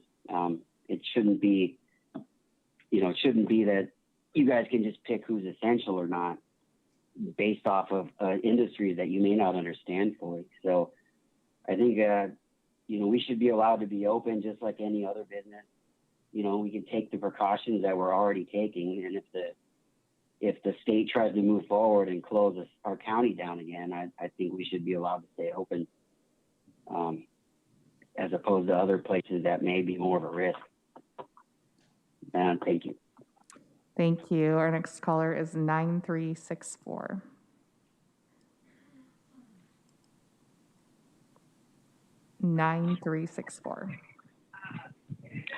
Hi, this is Michelle Krug.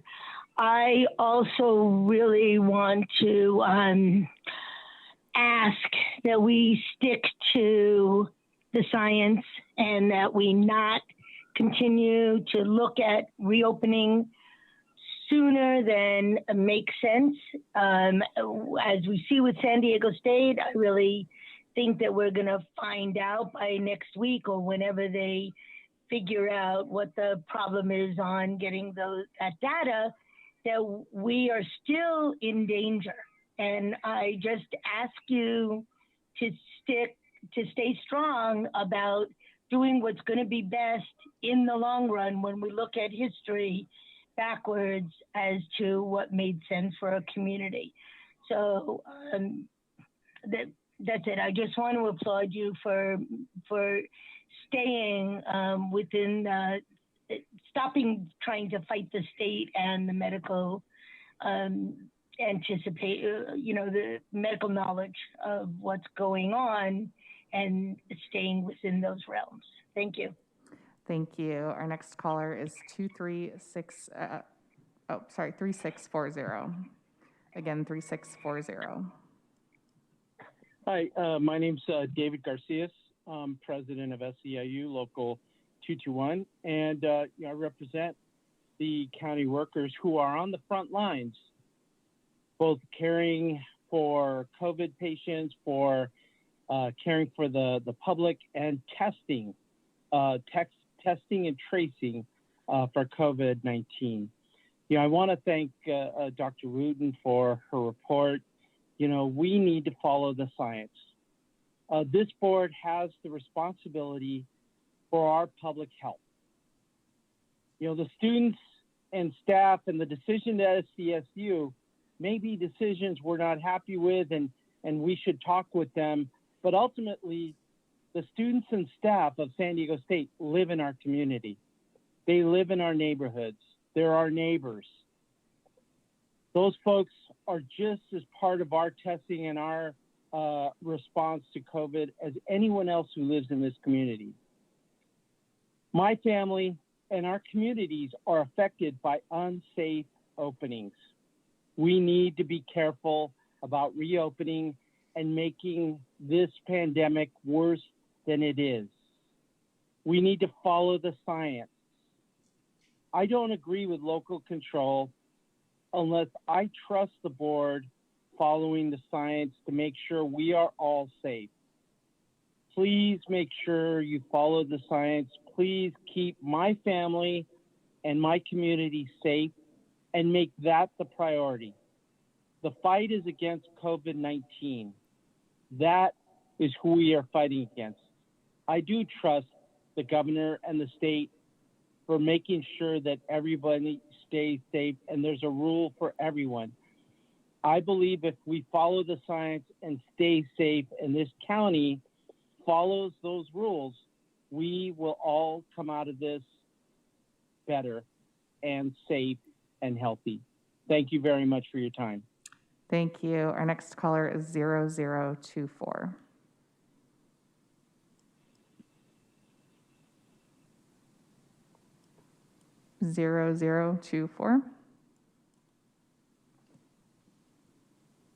Hi, my name is Serafina Scapicchio. I'm a director at San Diego LGBT Pride, and I'm also an LGBT community member. And I'm calling in to urge our supervisors to please stay the course and keep up the quarantine restrictions in place as advised by our state guidelines and keep our vulnerable community members safe. Our LGBTQ people are at particular risk for COVID-19. Our community has higher rates of HIV and cancer, which means that many of us have compromised immunity, leaving us more vulnerable to coronavirus. And we also experience health disparities, which means that we're less likely to get adequate medical care, and many of our community members live in a state of compromised health. So we'd love for the economy to reopen as soon as it's safe to do so, but only when it's safe to do so. And we'd like to urge you to do the responsible thing for our vulnerable community members. Thank you so much. Thank you. Our next caller is 5049. 5049.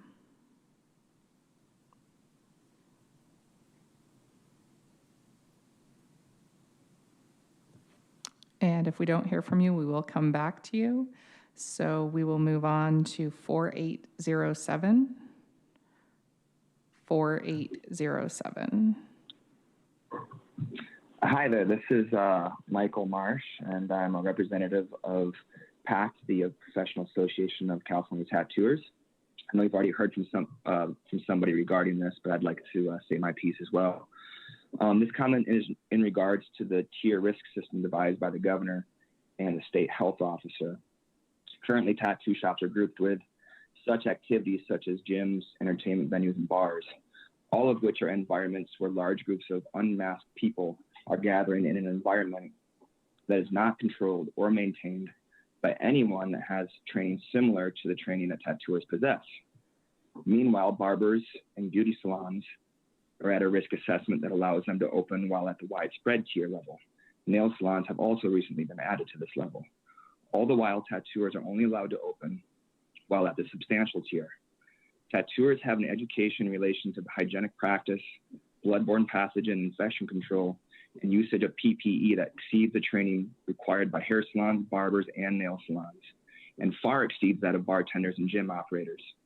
The very nature of our work demands a hygienic environment and work practice controls that are both inspected and approved by the health department.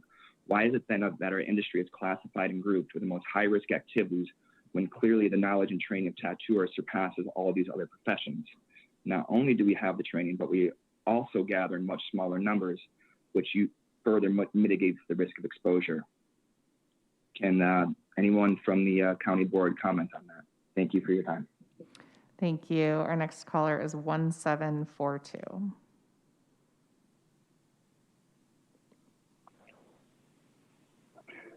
Thank you, everybody. My name is Christian Anderson. I'm a professor at Scripps Research, and I'm also a member on the Standing Committee on Emerging Infectious Diseases, which was set up by the White House Office of Science and Technology Policy and the National Academy of Sciences, Engineering, and Medicine in response to the COVID-19 pandemic.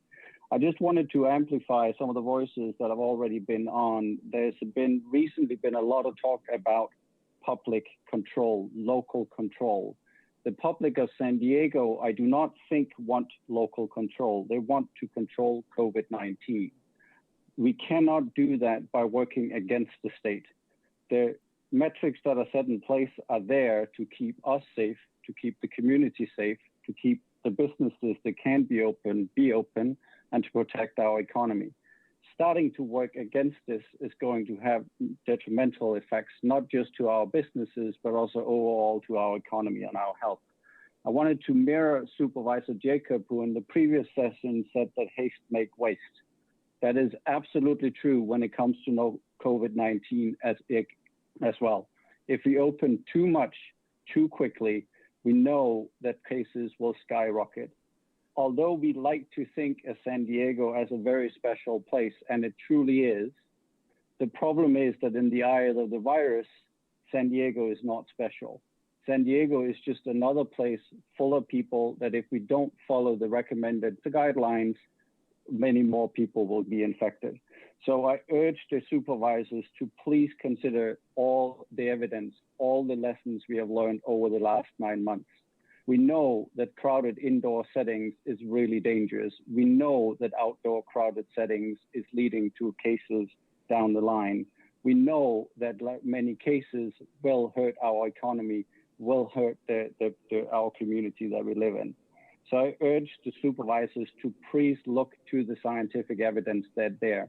Work with the state to maybe further develop the metrics, come up with things that work well, but don't work against the state, and don't try to have local control, which is the opposite of what the public of San Diego actually wants. So again, for the supervisors here, please do look to the scientific evidence. Please look to all what we have learned over the 9 months, and don't repeat mistakes of the past. The scientific community in San Diego is tremendous, and we are all here available to help you further develop these guidelines together with the state and others. Thank you very much. Thank you. Our next caller is 7244. 7244.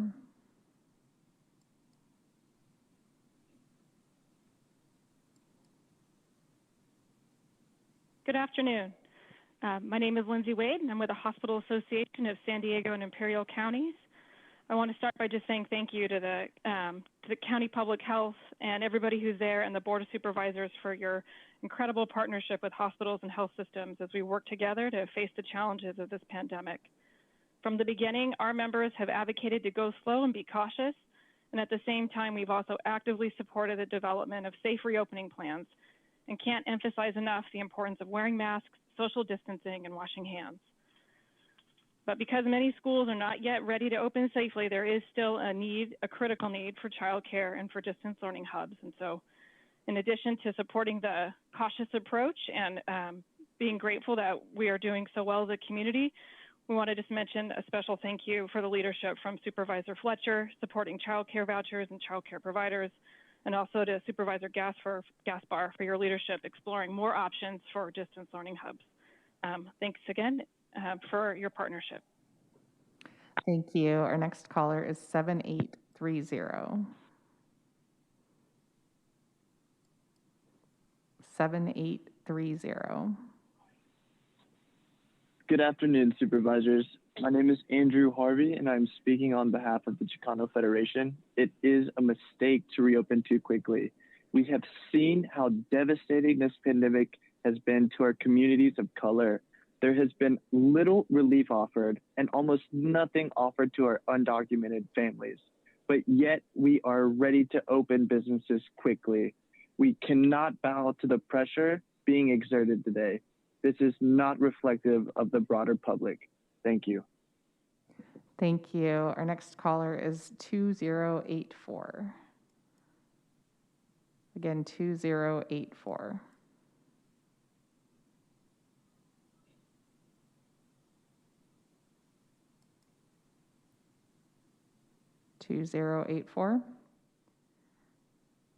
Okay, we'll move on to 5049.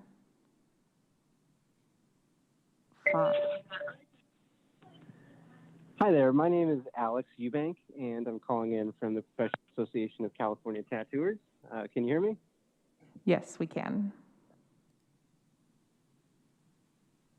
Excellent. So, like some of my other members, I just wanted to, inquire and see if maybe there's a way that we can get some answers on kind of the best way to approach on either a local level or a state level, how the tattoo industry can go about kind of getting the same opportunities to plead our case as, salons and barbers, and then now nail salons. I don't know if you guys will be commenting on any of that stuff, but how does San Diego feel regarding our industry in compared to some of those other ones? And that's all I got. Thank you. And a final call for the caller with last four digits, 2084. 2084.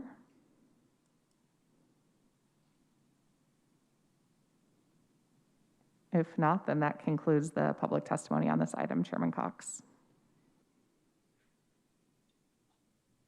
Well, once again, we thank all the speakers who called in today for their input. Obviously, with the news today that the County of San Diego is staying in the tier 2 or the red tier, that was good news.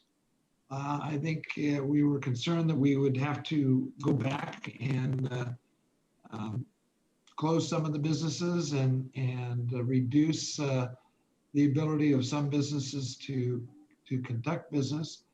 But through really a great effort on the part of our staff to do testing, again, the continued support of the public to wear their facial coverings, to demonstrate social distancing, to washing their hands, all those things we've been talking about practically on a daily basis, we kind of squeak by.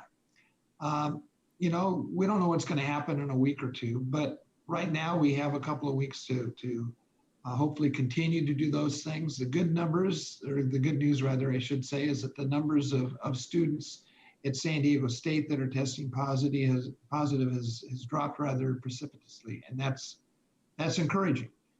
We know that UCSD and USD have reopened, and there's a question whether those numbers are going to go through a similar cycle at those campuses, probably not to the same degree as they did at San Diego State, because I think there was a lot of lessons learned, and I think there's been a lot of preventative efforts taken by UCSD. And I do want to thank the staff at San Diego State University. I think they've been very cooperative to work with. Once it became apparent that we had a very severe problem there, they responded very quickly and very responsibly, I might add. So the question is there a need for us to do anything right now? I really don't see a need to send another letter to the governor at this point, although I do think it's important that we encourage our public health officials, Dr. Wooten and Dr. McDonald, to continue to work with the state of California on the adjudication process. We've heard a number of comments made today in regards to what we may want to try to have addressed in an adjudication process. I think I've raised the question a couple of times that, you know, we want to do the right thing for the public to protect them from COVID-19. At the same time, we want to try to help businesses survive. And let's face it, as bad as the pandemic has been on people and their health, it has been equally devastating, or even more so, to a lot of small businesses. In my district, in South County, we have a much higher percentage of positive testing. And we are trying to address that by having more testing sites and getting those results back a lot quicker so that they can be more effectively evaluated. And where necessary, we can isolate people in separate housing if that's necessary to get them the treatments that they need to hopefully recover in a reasonable period of time. I do think that as the state massages this process, and let's face it, this is not a perfect science by any means. I do think the governor has done, overall, a very good job in trying to show restraint, but at the same time allow businesses to reopen. But the one concern I have is we really need to guard against a kind of a yo-yo effect of this week we're purple and 2 weeks we're purple, and we got to close things down for 3 weeks and then open them back up and close them back down.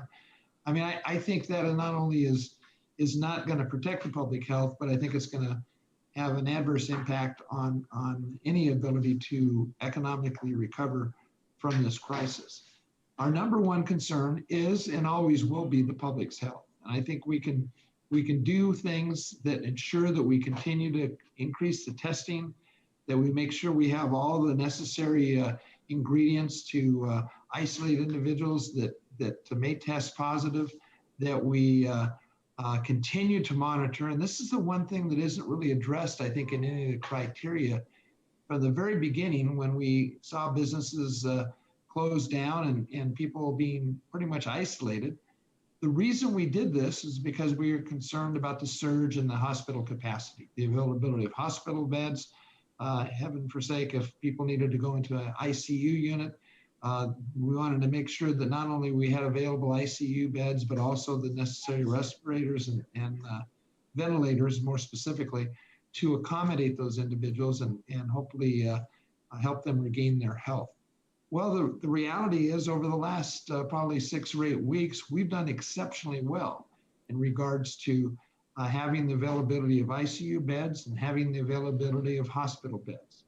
Now, that's not the best solution, but it certainly is an important ingredient that I think should be evaluated when we're looking at these scores that are going to be coming out on a weekly basis now.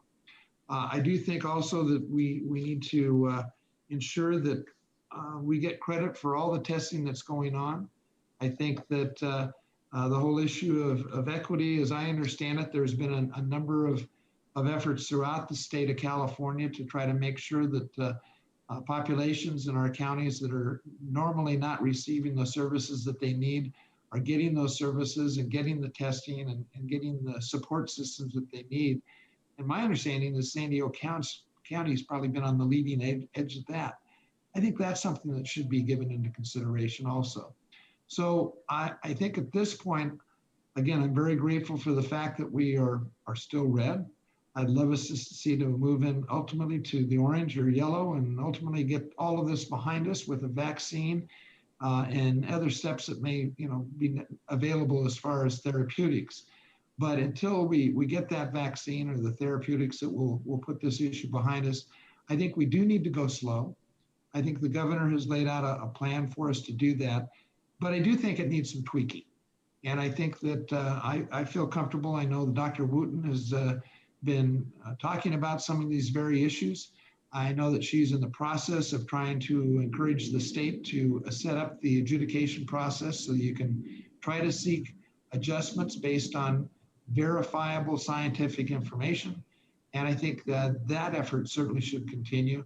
And then we'll have an opportunity to do an evaluation next week when we find out where we are in the cycle. So those are my comments, and I'm sure there's other comments that my colleagues wish to make. Or not. Well, I'll bite. Well, thank you, Mr. Chair. I share many of your concerns and things you brought forward. We made it through a nail biter here today, and I don't think it's kind of a small victory, but we had all asked for local control, and we had all asked for the San Diego State numbers not to be included. Even our health officers and agreed that was not, should not be counted against us, but it was, and we still prevailed, which was good. But this nail biter effect of many businesses were just on the edge. I got tons of calls. I'm sure we all did. Are we purple? Are we red? Where are we? This nail biter effect is very trying on people and very, harmful.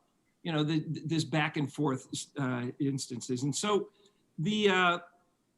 just asking again for local control, I think, I have full faith in our health officers, full faith in Wilma Wooten, Dr. Wooten, Dr. McDonald, Dr. Liz, Dr. Nick, they all do a great job for us. And I think they have come up with some good suggestions to take to the state, but the state just says no.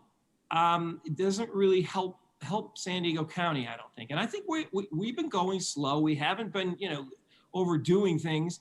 And the fact that business open is bad, business closed is good is kind of the yo-yo we've gotten into as well. This last bit, this worry. The nail biter here was primarily over San Diego State. It wasn't over the businesses. So I still think, we can be healthy. I'm always advocating use all the social distancing and everything else. But I really do think our local health officers, and they're the ones that make the decisions. It's not us, essentially, it's them. I have full faith in them. And I have full faith that they're able to do that job and keep us safe. They have so far, and I think they will continue to do so. And you're the chair. I understand if you don't want to sign a letter going to the governor, asking again for local control is problematic. But, I just think, we come to these meetings, we should be doing something. We should be doing something to, help COVID, help fight COVID, and help the economy at the same time. So I'm going to put a motion out there to have that we go for local control. We ask for a letter as a board asking the governor for local control here in San Diego County. Second. Okay, we have a motion and a second by Supervisor Gaspar. Further discussion? Yeah, Mr. Chair, it'll just be brief. I think Supervisor Jacob alluded to this in terms of the number of deaths, and I think we should just take a moment and acknowledge as a country we've now surpassed 200,000 Americans who died from COVID.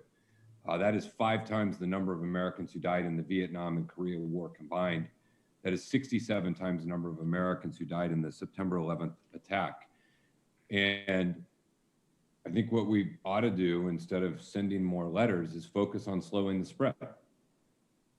If we slow the spread, then we will be in a better position. We will have fewer deaths, we will have fewer restrictions, we will be in a better position. And so we can spend a lot of time writing letters and we can blame the state, or we can blame the tiers, or we can blame the adjustment factor, although we're probably going to like the adjustment factor when our testing gets up, but maybe we'll find something else to do. But at the end of the day, we ought to just focus on tackling COVID and figuring out what we do as a community to do that. And we hear a lot about demanding local control, but we were given local control in June to pick our own path on reopening. Nobody forced us to reopen bars. No one forced us to rapidly reopen things in quick succession. But we made that choice. Our cases spiked, and then we knew what would have to happen then. And then in August, we were given local control to open the things in the red tier, and we did them all, knowing that we had schools and universities coming back, knowing we had Labor Day coming up. Now, some other counties didn't make that choice, and their case counts are going down, and they're preparing to go into lower tiers, and they're preparing to reopen businesses when they won't live in the weekly fear of what does the next week look like, because they do it in a different way, in a slower, more sustained way. And I think any business out there, if you gave them the choice of, would you rather wait a few weeks in order to open your indoor thing, or would you rather immediately do it and then live in weekly fear of having to look at these numbers and open, close, open? We complain about the yo-yo effect, but we're creating the yo-yo effect by the way we're going about doing this. And we can continue every week to search for a new metric that will somehow meet an outcome that we want, or we could just devote our energy towards slowing the spread and getting the case count down and opening folks when it's appropriate and when we're reasonably certain that they're going to be able to stay open for a while. And so I don't see how seeing another letter is going to substantively change anything, but it's what we do. So I don't support sending another letter to the state. Okay, other comments? Supervisor Jacob? Yeah, I do have a few comments, Mr. Chairman. I think I was the first one to send a letter asking for more local control, working with our local public health officer. And I think that each of us, and individually, one way or the other, and as a board, we've supported that. I don't know what another letter is going to do. I certainly will continue to support having more local control, working with our public health officer, and that's key to any decision that would be made on local control. I guess I would prefer, I don't have a problem doing that, but I don't think it gets us anywhere. It hasn't. I don't think the local control issue gets us anywhere. What I would suggest, Supervisor Desmond, and maybe in addition or in place of, to talk a little bit about supporting what our public health officer is trying to do right now, and to address some of the inequities and the unfairness that exists. And a couple of those I mentioned earlier in the university and the college numbers. You either include all of it or you include none of it in our numbers. That's just one. And then I know that Dr. Wooten mentioned about working on some of the metrics that would make it more fair for our region. We're not looking to discard the public health and the safety issues. And I firmly believe that we have done a safe reopening plan. And that's why we are in the red as we are today. I don't want to go backwards. So I think we really have to be careful in moving forward. As I mentioned earlier, the COVID, COVID is the 7th leading cause of death in the county right now, number 7. And that's not a good thing. This is not going away. And on the one hand, you know, the comments that Supervisor Fletcher is making about being safe about it in our reopening, I think we have been. I think we've demonstrated that, and the community has. I just want to bring some fairness and equity into the metrics, into the process in terms of the numbers. So I think in the end, if we could take a board position to basically back what Dr. Wooten, Dr. McDonald, our health experts are supporting in terms of changes with the state, support the adjudication process, which I think is really important because I believe we are different here in San Diego County. I think by and large, people are doing their job. And looking again at the numbers, and we all see the same numbers, over 80% of the positives now are with the younger people that are not doing what they're supposed to do. And if everybody would adhere to just very simple things, wearing the mask, the distancing, everything that we already know, that we'd be in a much better position. So the responsibility, I think, does not only lie working with the state, the responsibility lies with each one of us in this community to do the job. Businesses shouldn't be punished just because of some irresponsible behavior with these college kids going back to school and deciding to party. I made that statement earlier. So that's kind of where I am. Jim, I think it's only symbolic to take send another letter just on the local control issue. And I would hope you meant local control means working with our local public health officer and our medical professionals. Absolutely. I just don't see this going to do any good at this point. And I do think because we are having some success working with the state as a board to support those efforts, I think might get us farther than just a letter supporting local control. So those are my thoughts at this point. So, well, I'll tell you what, I agree with your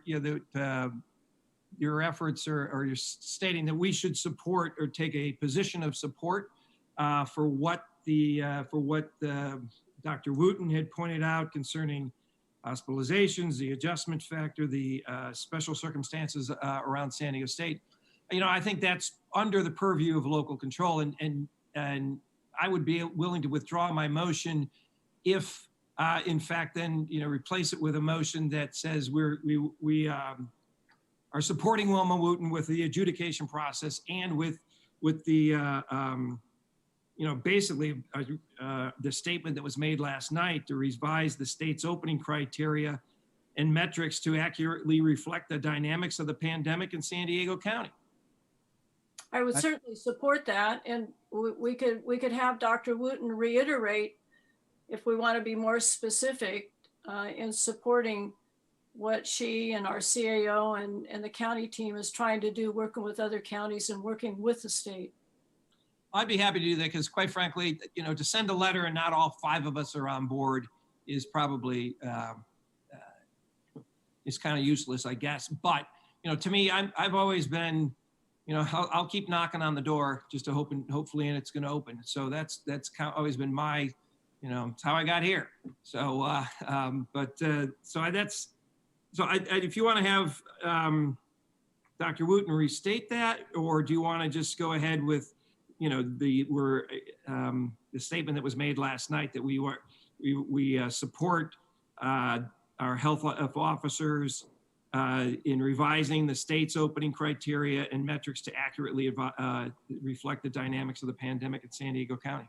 I think Supervisor, I think that does it, because in essence, it's another way of saying local control. I'm happy to second that as well. Okay. So we have a modified Motion by Vice Chairman Desmond and seconded by Supervisor Gaspar. Is there any further discussion? Seeing none, would the clerk please call the roll? Thank you, Chairman Cox. Aye. Thank you. I've just got a technical issue here. There we go. Supervisor Jacob? Aye. Supervisor Gaspar? Aye. Supervisor Fletcher? No. Vice Chairman Desmond? Aye. Chairman Cox, that motion passes with Supervisor Fletcher voting no, all other supervisors being present and voting aye. Is there any other business to come before us today? There's no other business before the board this afternoon, Mr. Chairman. Okay, if there's no further comments to be made by my colleagues, we will adjourn to the next regular scheduled Board of Supervisors meeting, which is next Tuesday, September 29th at 9 a.m. This meeting is adjourned.